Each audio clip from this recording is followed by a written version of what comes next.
everybody for being here the second year. Thank you, Tis, as well, for inviting us at Forum Business Travel and MeetIN to be part of this business travel track. This is the first time, and we manage this track. And today we are going to talk about challenges and opportunities in the business travel. This is this commuting, this all the traveling. And for that, we invite two key people. We have a personal relationship for a long time. Irene Manrique from BBVA and Ricardo Crespo from AbbVie. Both have a global role, both have a lot of experience from the TMC, from the travel agency point of view, from the hotels, from different backgrounds. Therefore, they understand what's happening behind the scenes, what's happening from the buyer point of view and from the seller point of view, both. Therefore, thank you both. Thank you for being here with us and spend some time. Forum Business Travel is an educational session platform. We provide, especially for travel managers, education, especially in Spain, but we opened a month ago in Lisbon, in Portugal, and we are doing as well some seminars in Italy. And MeetIN is a magazine as well, especially for tourism, MICE, and business travel. Thank you for being here. And the first question is, could you introduce yourself very briefly? What is your role in the company nowadays? Irene. Is this working? Yeah. So thank you, Oscar. Well, my name is Irene Manrique. I'm the Global Travel Manager of BBVA. My background in tourism or in the business travel area started like 24 or 25 years ago, too many years ago. I started in hotel industry, in independent hotels. Then I moved to a private company, Eli Lilly, from the laboratories, with the travel manager of EMEA, Marco Antonio Diaz. It was a great experience. I love that situation, but I moved again to the other part of the desk in the travel agency area in CWT. I spent there like 8 years as moving in different areas in CWT. I finalized as program manager for big accounts, and then I get into BBVA in 2012. So I'm passionate of the business travel, absolutely, yeah. You know the ecosystem from different point of views. Yes, absolutely, from one side to the desk and the other, yeah, and it's very interesting, yeah. And Ricardo is very similar as well.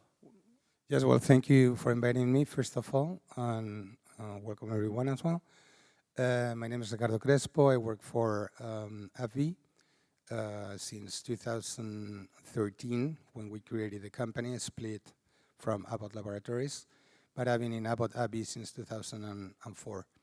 And as Irene as well has been on the other part of the table, so we know both perspectives. And well, my current role is I'm the senior manager for meetings and events and business travel in the Spanish affiliate, but I'm also the EMEA meetings and events category lead. Perfect. You see, this is a bank point of view and a pharmaceutical point of view as well. We will have both. The first question for both is that from many different studies, is a feeling of recovery, a feeling of emotional. People want to travel. Even GVTA demonstrate that in a survey. But from your companies, do you feel that? Do you feel the people are really willing, are really prepared to come back to the traveling? Well, in BBVA, we are very content in start traveling again.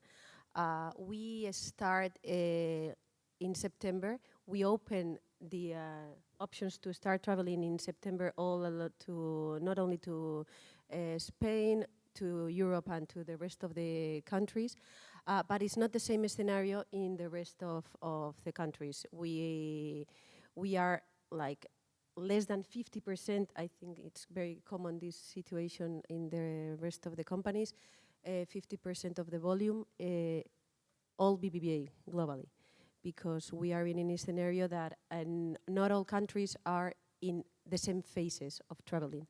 So Spain, Europe is in phase 3. That phase in BBVA is that you can travel domestic or international and intercontinental, like we used to do it. But the rest of the countries, especially in LATAM, in Mexico, Peru, Colombia, Argentina, they are still, part of them, they are still in phase 1 and 2, so they cannot make international travels, and domestic travels need to be authorized, something that it's new for this, in this period. So we are not yet at a point of, we're starting to grow, but we are just at 50%, yeah. Yes, well, my impression is, well, I quit my role in the advisory board of GBTA right before the COVID-19 started, in November 19. And they asked me to keep filling a lot of surveys that we've been conducting every 15 days with almost the same questions every single fortnight until we changed to a different perspective when we started to reopen. So it's true that the market is still struggling to restart because not that easy. So the biggest hotel chain in the world is already with 98% of the hotels open. Yep. Worldwide, 96 in Europe, which is pretty amazing. But it's not the same for the air industry. I mean, air industry is different. So the city pairs are there, but the frequencies are not. Yeah. Because we still need the demand to still to increase.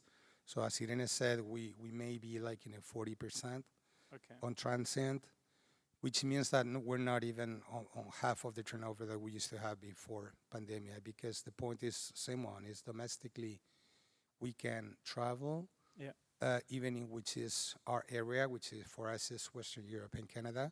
So I can take a flight to Montreal without any approval, but I cannot fly to Chicago without my functional VP approval, proving that it's a really necessary trip. Yeah. On top of that, well, countries are starting from one hand, like Argentina 10 days ago, open borders. Day before yesterday, United States, still with a lot of restrictions and still with a few tricky points that they're working on it, because, like, for example, people with just one dose from Pfizer because they went through the sickness. Yeah. They didn't get the second dose, so it's not a full vaccination. Yeah. So those guys, UK and United States, they didn't figure out how to work with them because supposedly they're not still allowed to travel into the United States. So I think that this is brand new for everyone. We're just struggling to react and try to get things back to normality as soon as possible. But I think it still will take a while. And I really want to be positive in terms of my perspectives and, of course, my personal willingness. But it's true that we see some countries like Europe is doing pretty good now, but then you go to JPAC and you see that Singapore, that 4 months ago was in an amazing situation, and with this new variant, they're again struggling and getting back into restrictions, or many of the countries of Asia. So we'll figure it out. We'll see how finally it ends. It's very true. Then before you plan a travel program for 6-7 months, now it's every month. You have to review the plan because the plan changes every month or every 2 weeks. Every week, in my case, yes, with the TMC, I have my data is being reviewed on a weekly basis. It's amazing, something that... Absolutely. Another key point is we, from the beginning, said this is a pandemic, but now we understand we will live with that. This is not going to disappear in a month, or a couple of months. Therefore, companies reactivate the travel step by step. I totally agree, but understand that it's not possible to avoid this pandemic, because we'll stay for a while. Therefore, absolutely right. Another question is, the pandemic reduced the volume, as you said before, 60%, 80% of your traveling. And now many companies relocate the responsibilities. Have you changed your role in the company? And are you assuming new responsibilities? Well, just let me introduce one comment. In March 20, in the week of the 10th of March, in BBVA, we have the general shareholders meeting that took place in Bilbao. Yep. So during that week, we need to work internally and also with the authorities in Bilbao, how to manage the different scenarios, because remember those days that the capacity was 20, 30, 50, let's see. So we have to work during that week. On March 13, the general shareholders meeting took place. We sit, we relax, we hear the chairman talking, and that at that moment I received many emails and many text messages and WhatsApp saying that the president of the government, Pedro Sánchez, announced the state of alarm. So imagine we have to bring back to the cities, because we were in Bilbao, all the employees that we were in Bilbao at that moment. Yeah. And that same scenario has been duplicated during the months of March, April, and May of 2020. Our role during that period was working with the suppliers, with the air suppliers mainly, and with the TMCs, and internally in our houses, in our companies, how to bring back all our employees at the same scenario that we have in the shareholders meeting with the rest of the countries. So our role in that moment changed dramatically because we have to attend so many war rooms. I discovered the name of war room, and it was all time in our house. So yes, I think because of how the situation becomes, our role in the companies, I don't know if it happens the same to you. In my case, it changed as well. When we saw how serious this was, we decided to create worldwide in every single country in the world what is called the CAT, which is a Crisis Action Team, which is formed by the steering committee of the affiliate, so the board of directors, plus one or two extra functions. In our case was BTS and myself. So I spent a lot of months just claiming back refunds, deposits, and see how the situation was going to be.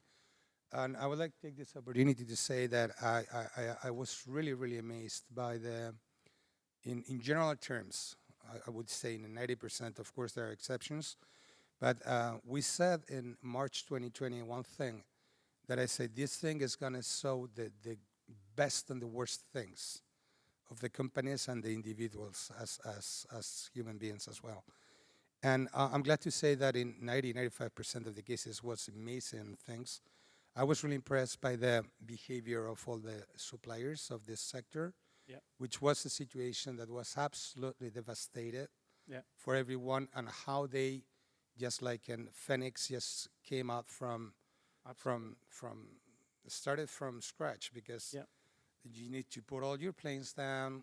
It was even a problem where to put them. Look at Teruel, how it still remains. The airport and all the agencies, all the hotels. That was really amazing. So I really wanna say that in public, that I was really, really impressed by the behavior as companies and human beings of all the vendors. So these committees, what we were is, in our case, first thing was to guarantee the safety of our employees, and then that the delivery of our drugs in all hospitals was guaranteed.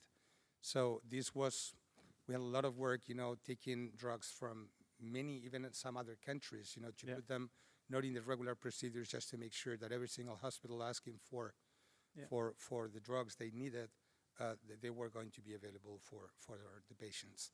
And then we saw how the pandemic was evolving, and we just started to reopen a little bit, trying to get back to normality. I say flexibility is one of the key points of this situation. Flexibility from your point of view as a companies, and as well as a supplier, as of course the TMCs, because from one day to another, say, close your call center and everybody working from home or working from anywhere. Therefore, flexibility is one of the key points of this pandemic, and how rebuild and reorientate the day-to-day from one day to another, because this was no plan. You remember, no, this is a little flu. No, the little flu stopped the activity. It was only for 15 days at the beginning. It was only going to take, it was only to be like 15 days at the beginning, then it goes to 1 month, 1.5 months. And as well, now some of these changes will stay forever, or will stay in your role, as you mentioned before. Duty of care was there before, but now it's paramount. And in a way, from my point of view, travel managers are more into the organization, are even more important because your role during this period. Therefore, your exposure in the organization is bigger, but as well, it's an advantage because for years, travel managers, as the guys working with travel, no, it's more complex than that. And I think organizations recognize that now it's more strategic and it's not logistic. Yeah. I think that at least during this pandemic has been strategic. I don't know if in the future it's going to be the same, but during this pandemic, yes, and we need to be very close to data.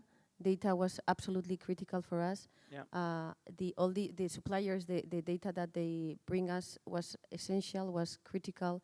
They during this pandemic, our suppliers know more about where our employees were because they start paying tickets in the airport with the credit card without calling to the agency because it was like the crisis and they receive absolutely, I am total agree with Ricardo that we receive a lot of support from all of them. Yeah, absolutely. Yeah, I think you said the magic word in all the industry. It's not only transient but also in MICE.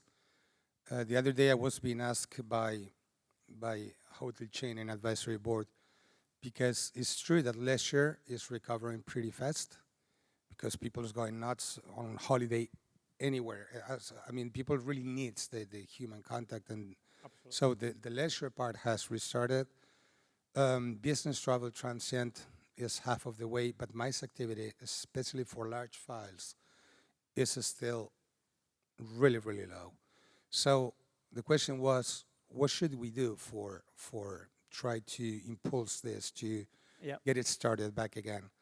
And the answer is the word you say, is flexibility. Yeah. What we cannot pretend is without knowing what's going to happen. There's no way you can commit 200, 300, 400,000 euros in deposits for a large incentive without knowing what the hell is going to happen in months. So the good faith, and because force majeure is not anymore, it's COVID something, we already know what it is. Yeah.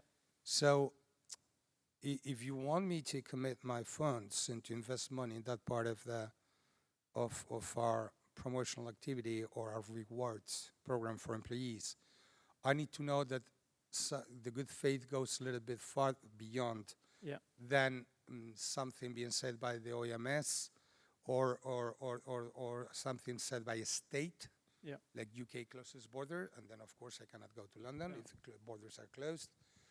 It's not that I want to cancel because I don't feel any more like going, but we need to find the point in between where I feel secure enough to commit my funds, and on the other hand, you have the guarantees that I'm going to be going to that event. So flexibility is the key.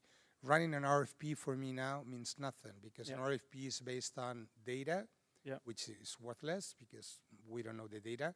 What data are we going to be using in 19, which was an exceptional year, by the way? I have no idea of how much money I'm going to be committing in Barcelona in room nights, you know, just for transient. So what many of the chains are doing is just postponing the negotiation of 19, 20, 21, just with the fingers crossed, you know, that this restarts a little bit and gets more. I believe as well, apart from flexibility, is loyalty. We see this loyalty because now you cannot do whatever you want. Your travelers cannot go to any hotel or any airlines. Therefore, your suppliers and the relationship based on faith, because I don't know the volume.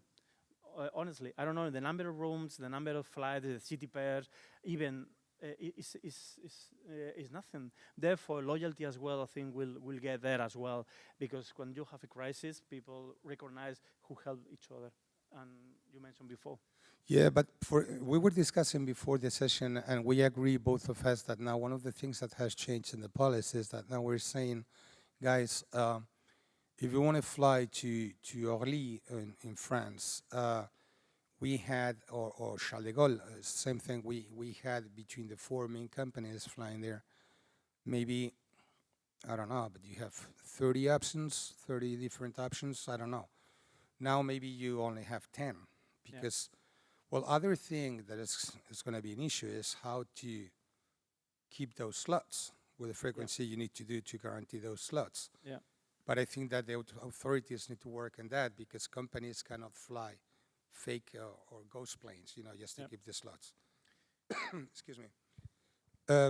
But you have less options. So what's happening is that because of the load factor of those planes, we are asking our travelers to now really, we really wanted you to book with 21 days or the famous 3 weeks in advance. But now really, guys, you need to book 21 days in advance because that flight's going to be full for sure. Yeah. Because the companies, they really need to fly really full flights. Yeah.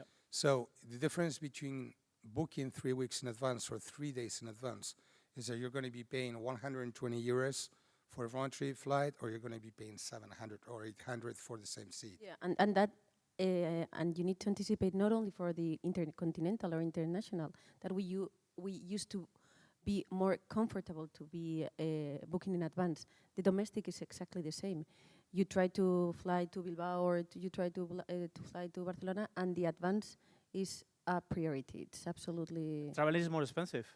Face it. When you travel at the last minute. Yeah, the flexibility The is flexibility there, will the capacity, and therefore many studies is saying be careful because now traveling will be more expensive. Travel is going to be more expensive in the next year or 2 years, Yeah. for sure, with no doubt, because of the price of the fuel, the price of the energy, the internal cost of the vendors itself that is higher, and because there is less offer, and the demand will increase to recover, the offer is going to go a little bit slower.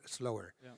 We need to be careful with that as well, because some vendors, which makes sense and is perfectly understandable, are trying to see the benefits before they put the extra resources. So, Yeah. like the speaker before said, when someone's paying $25 for a breakfast, you need to make sure that he's not getting a cup of coffee and a muffin, because that's not that doesn't worth $25. Yeah. So costs are going to increase, that's for sure. The frequencies are less, and we're going to pay more. So it's important to see how we manage the policies. Balance on that. To find the right balance to make sure that we're getting what we deserve at the right Absolutely. cost. Very linked to that is the travel program has evolved because before was a stable ecosystem, and now it's not stable. You negotiate with no data. It's very difficult, and the process is more complex. A trip is far more complex than before. It's a reality. Therefore, what are the elements that you recognize critical to recover this business travel? You mentioned some of them, but what are the key points? We need this, that, and Well, I'm not sure to have that answer completely. Yeah, it's a bit difficult. The critical elements, I think, is the behavior of the employees. Yeah. That's absolutely, it's important to understand them and how they are going to get back into a flight, how they are going to get into a hotel. Yeah. So the behavior, it's very important, it's critical. The anticipation, as we already mentioned, we need to have that anticipation prepared and to be hand in hand with them. We need to understand, well, we used to work like that because we work with the areas, in my case, with all the areas of the bank and also with the countries to understand what they are going to need in the next months. Yeah. But now we need to understand this on a monthly basis. So it's important, to have these elements. So and the flexibility and to be agile. We need to be. Absolutely. We are agile 2.0 in BBVA. We start with the agile instructions like 2 years ago, and now this is here to stay. It's force. But again, flexibility is really, really important. I mean, as soon as each one of the people running the relationship with the vendors in the companies is a professional, then it's good when there's flexibility from both sides, because when the pandemic came, for example, all the agencies realized that the methodology that they had to charge their clients, not every client, but a lot of clients were in a transaction fee model, was stupid, was ridiculous. Yeah. Because all the activity stopped, and a lot of implants or outplants PTC with working with companies with a high level of turnover spent months doing refunds, with a lot of cases are with no charge. not generating new positive transactions that could be charged. And of course, there's no way you can ask someone to keep the human resources and the FTEs when they're not getting incomes at all. So these agencies came with, we need to find a solution. We understand it. It's in the contract? No. Can I say no? Yes, I can, but doesn't it make sense? Not at all. Yeah. So we accepted to have like a connection fee or contact fee. So generating a payment for each one, every single time that a transaction, even if it was a refund, was being asked. Because the only way we could guarantee the survival of those vendors. Absolutely. So there's no way you can ask for service when you are not generating, regardless if it's in the contract or not, the opportunities for them to keep going until this recovers. Absolutely. We can call that the human factor fee, like Nieves in the first. I fully agree, It can be the human factor fee, during absolutely. You mentioned before the power or the focus on the traveler. Before was there, but probably now more and more companies are really listening to the traveler because it's key. If travelers say, no, I don't want to travel, it's very difficult to force somebody to do it. Before we have the road warriors, they love to travel, they have 80% of the time on the road. Now, how are you facing that situation? You have different group of people in your companies. Some maybe wants to travel, some maybe they don't want to travel anymore. How to identify the key word as well? What kind of trip is necessary? What's essential? Well, essential for BBVA is the situation of the employee. So he have to be safe. Yeah. So if the employee is safe, his trip is essential. So he can travel.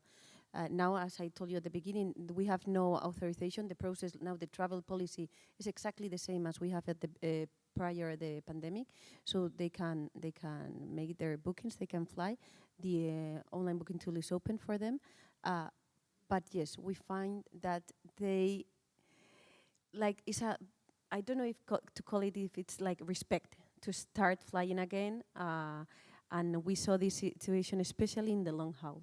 Well, what we've done, in my case, I don't know if mostly all my colleagues have like a Willy Fogg Jan or something, because it is true that I didn't get any single taxative, no, I'm not going. Okay.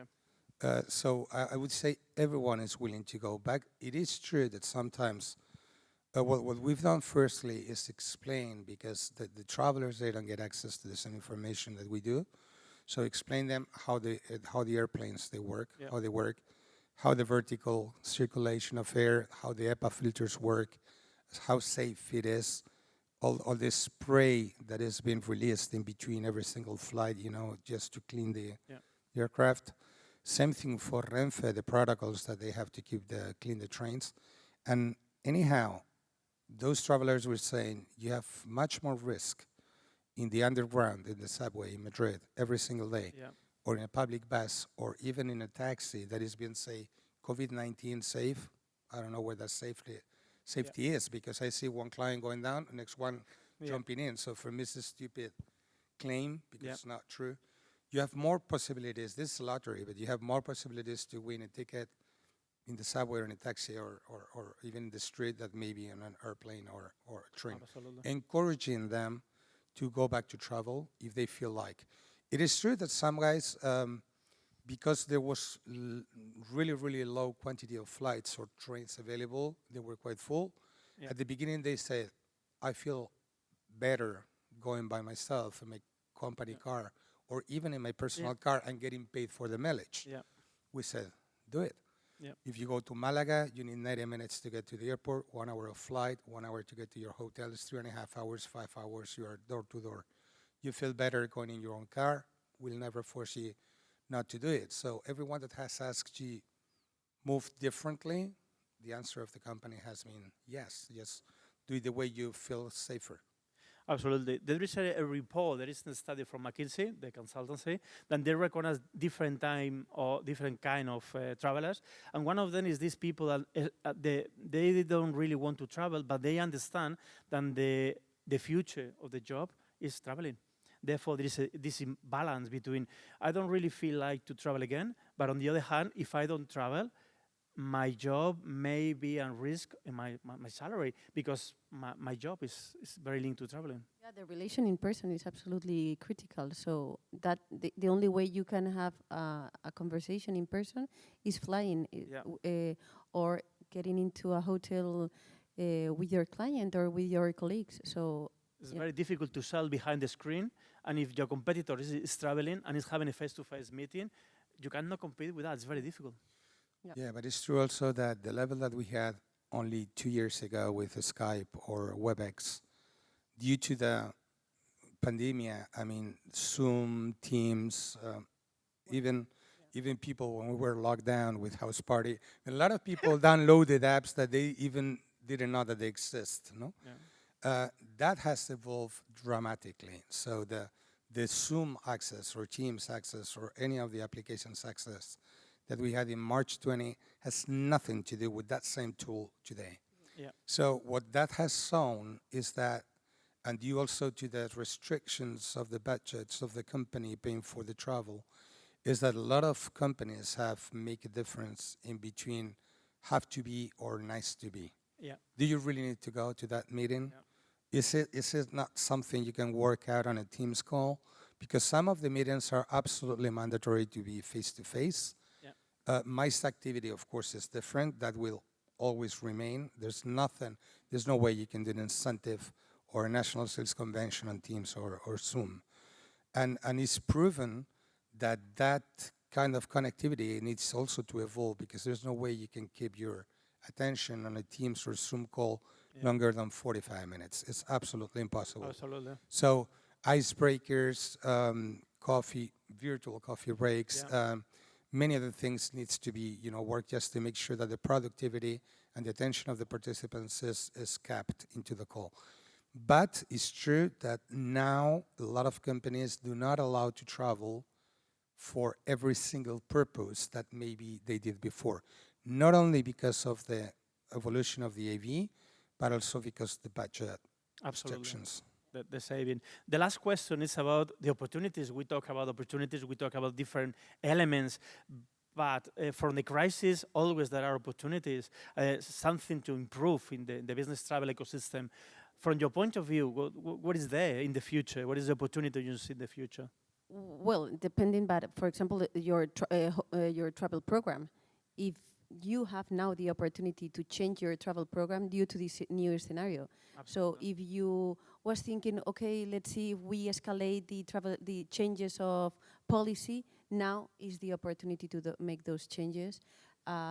You can include the behaviors, the human factor, that it's so important right now, safety, all those aspects that we used to have them in our travel policy, but they were like on the bottom part of the travel policy, and now we have to be encourage that information.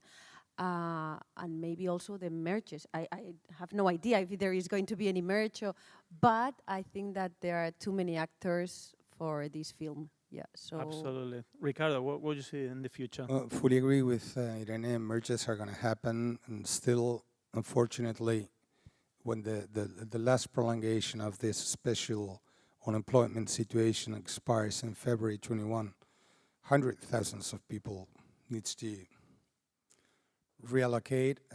Companies are going to be closing, others are going to be merging, others are going to be bought.